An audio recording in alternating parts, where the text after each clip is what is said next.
everyone, and welcome to another episode of Easy Eats for Everyone. Today we're going to be making a delicious, healthy, baked fried chicken. Please make sure before we get started that you wash your hands, you pull up your hair, and if you can't social distance, you grab a mask. See you in a moment. Once you are ready to go, you will open up your kit and you'll notice that you have quite a few items in there to make this. From your home, you're going to need 3 bowls, a spoon, or here we're going to use a whisk, a baking sheet, and you can either use parchment paper or foil, and you will also need cooking spray. Your kit will include half a cup of flour, 1 cup of seasoned breadcrumbs, 3 eggs, as well as salt, pepper, paprika, Parmesan, oregano, and a Ziplock bag. If you were following along with us, you are getting your own ingredients. You don't need any particular Ziplock bag. You can get it from pretty much anywhere. It just needs to be about a gallon size and really be able to seal because we're going to be shaking in this bag. You will also have received 12 pieces of chicken, either drums or thighs. You could, if you were making this on your own, use chicken tenders, chicken breasts, but again, about 12 pieces is what this recipe will yield. Before we begin, please make sure to preheat your oven to 400 degrees. Again, before we ever put anything in the oven, we always want to double check to make sure that there's no muffin tins or baking sheets in there. Nothing is worse than when you go to put something in the oven and you didn't realize you had left something in there and then it's super hot. You have to find a place to put it. So for safety reasons, please make sure you check your oven to make sure nothing is stored in there before you set it to 400 degrees. Also, please make sure that you let everyone around you know, hey, I'm using the oven, so this is going to be a hot space. We don't want anyone to burn themselves. So our first step is we are going to season our half a cup of flour. You got salt and pepper in your kit. It was not measured out. You got about 1 ounce of each. To this, we're going to add a pinch, and a pinch is literally just taking your fingers and pinching salt and pepper. When you see different recipes, you might see something listed as a pinch of S&P. All they're talking about is having you pinch salt and pepper, but that's a common abbreviation you'll see in recipes. Using your whisk or your spoon, you're just going to mix it up, and this is so that we can season the flour so that every single step is going to have a seasoned, flavorful bite.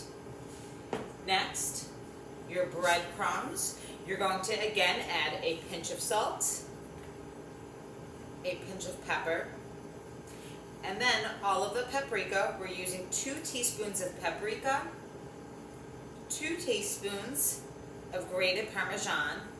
This will help to coat the chicken. It also adds more flavor and a little bit more of a salty taste. And 2 teaspoons of oregano. Again, mix. Now we are not overly seasoning these breadcrumbs because we purchased an already seasoned breadcrumb. We just want to give it even more flavor. If you purchase breadcrumbs that did not have all the seasonings mixed into it, then you would probably want to double the amount that we just put in. Once you mix this up and everything's kind of nicely, evenly distributed, that Ziploc bag is going to come into play. You're going to open it up, take your bowl of breadcrumbs, and pour it right in there. Now you're going to take this bag and you're going to put it aside. Keep the bowl though, because our next step is cracking our 3 eggs. If you received your prepped to prepare kit, you will get eggs that already are mixed together. If you received a from scratch kit, you're going to get the 3 eggs separately. We're going to crack the eggs, and what's nice is now you have this extra bowl to put the shells in.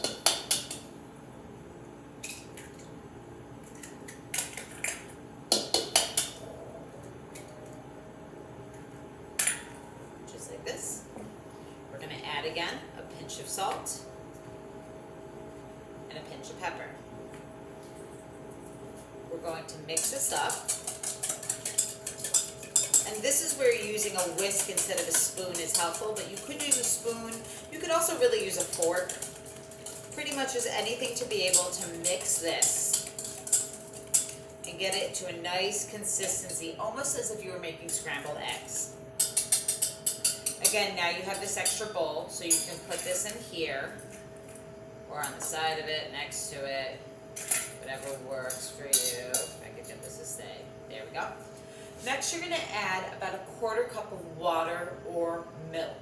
You could use either or. So for this, we're going to actually use a little bit of water to get it to be a little bit healthier, but if you want a more buttery taste, you would use milk. I'm going to go grab the water, mix that right in, and we'll be right back. So now that I've added a little bit of water and whisked it right into our egg mixture, I'm going to grab our chicken.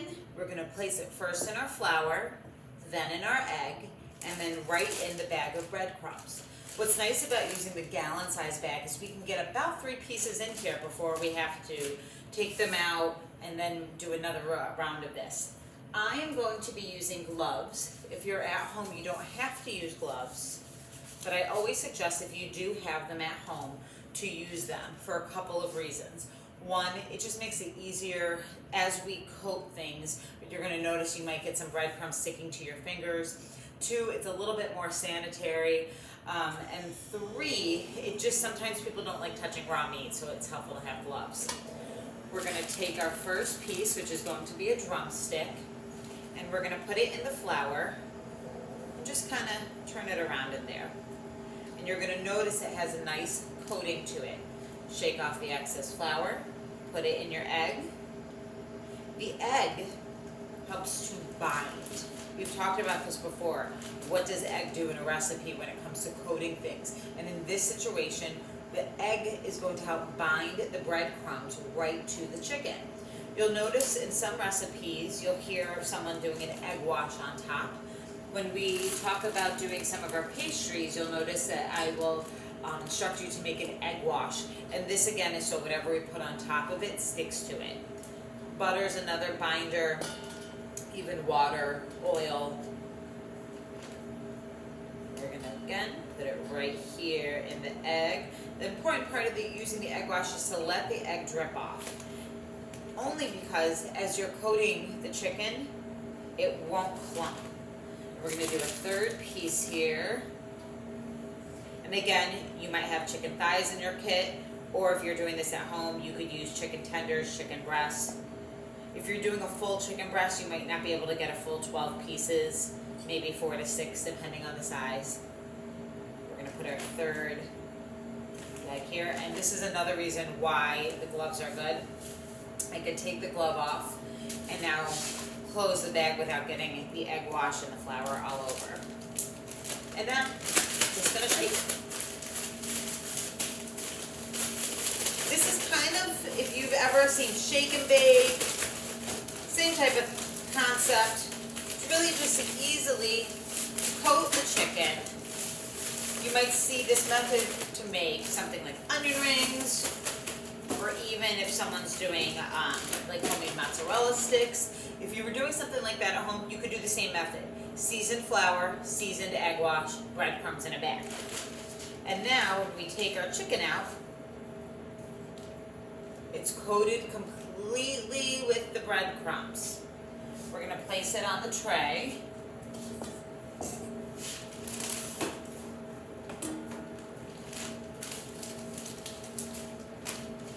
I like to alternate so we can fit all of the pieces on here. And you're going to do the same process again for all 12 pieces of chicken. Once you have all 12 pieces coated and on the tray, you're going to take your cooking spray and you're going to spray the top of each piece of chicken. This is the secret to getting it nice and crispy. Where we're not frying it, that you're going to get that crispy coating. This is doing a 0-calorie healthier way of coating your chicken and still getting it to get that nice crunch texture on the outside. We're going to put this in the oven, 400 degrees for 30 minutes. At 30 minutes, we're going to check the oven, open it up, and we might have to do another coating of spray on top. That's fine. You might not have to. You're going to then cook it again for another 15 to 20 minutes. We'll see you just a little bit after our 30-minute mark. while our chicken is cooking, I just wanted to talk about a couple of safety cleanup instructions. First of all, you're going to have raw chicken juices all over the place. You might want to make sure that you have sanitizer, paper towels, and that one person is assigned to cleaning that up. Not only do you want to throw that out, but you want to clean up the surface where anything could have touched so we don't get that cross-contamination, which very simply is when something could cause bacteria that could make people sick and it touches another surface or another food.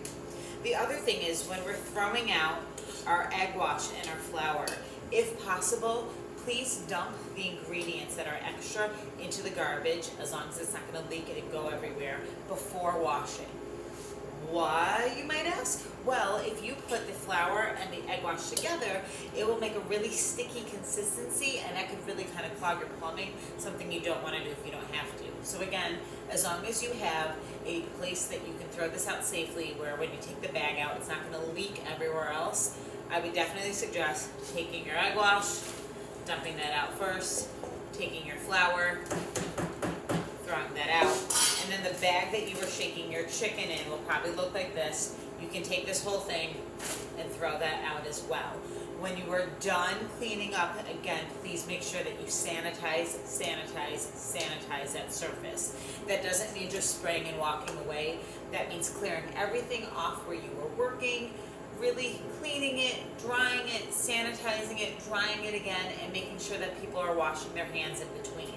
Once our chicken is cooked, we don't have to be as worried about cross-contamination, but we don't want to put our cooked chicken on a surface where we had raw chicken, or have anyone just kind of walk by and touch the surface and then touch something else. Now our raw chicken juice that was on the surface is now on the bowl and is now on the spray. Just makes for a more complicated situation. So cleaning up is always the best thing to do while everything is cooking. It's been about 30 minutes. We're going to take our chicken out of the oven. We're going to check it to make sure that it's crisping, and then we're going to spray all of the chicken again. Please make sure there's no one around you when you're opening the oven, and that you are using oven mitts to take the item out.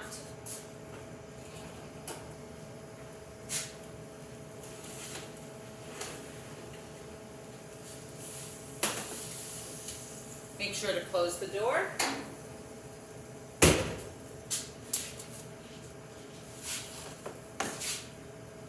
We are going to respray our chicken. It already smells delicious.